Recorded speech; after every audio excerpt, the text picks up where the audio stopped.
Welcome to episode 9. In this episode, I will go over how you can know what rating you should expect for the condition you are claiming.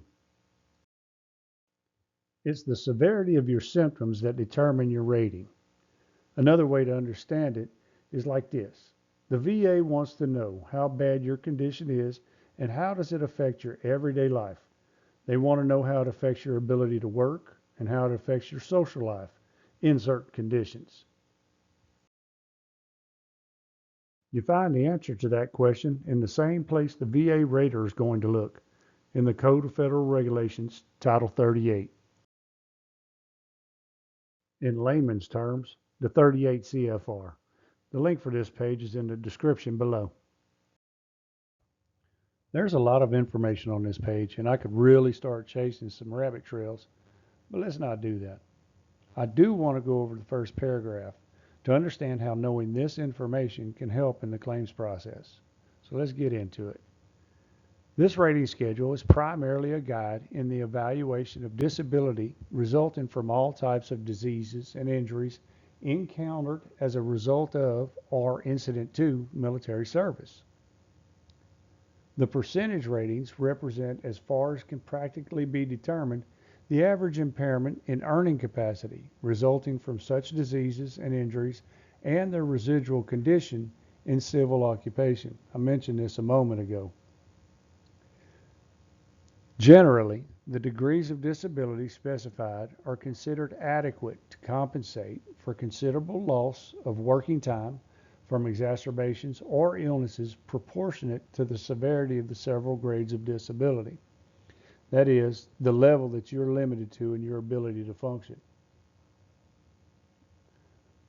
For the next application of this schedule, accurate and fully descriptive medical examinations are required, with emphasis upon the limitation of activity imposed by the disabling condition. You want to give the examiner a good picture of all your symptoms. Some have explained it that you have to show the examiner what your worst day looks like with that condition going on.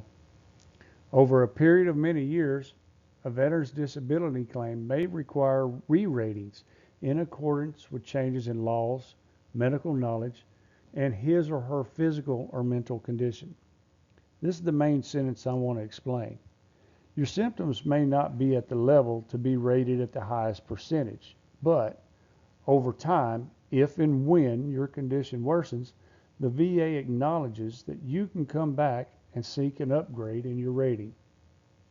And to continue on, it is thus essential, both in the examination and in the evaluation of disability, that each disability be viewed in relation to its history. And what that means is the examiner is supposed to evaluate you on the complete history of your condition, not just how you are in front of them. You know, the total picture of your condition. On the same web page, you will scroll down to the condition that you are filing a claim for. In my example that you see is again for the knee. The first thing we see is the diagnostic code. Every condition that you get a diagnosis for will have a diagnostic code. Next, you'll see the various lists of symptoms.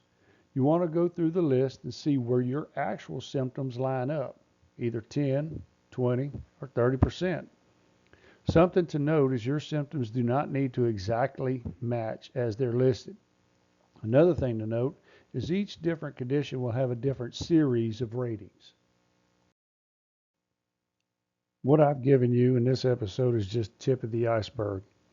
Like I said, there's a lot of rabbit trails that we could take on this page, but not for today. I'll have more episodes from this webpage and where this information is on va.gov. In the next episode, we'll cover where you can file your VA claim. I do look forward to you coming back. I ask that you subscribe and go ahead and share with your friends. And until next time, this is Specialist Joe signing off. Bye-bye.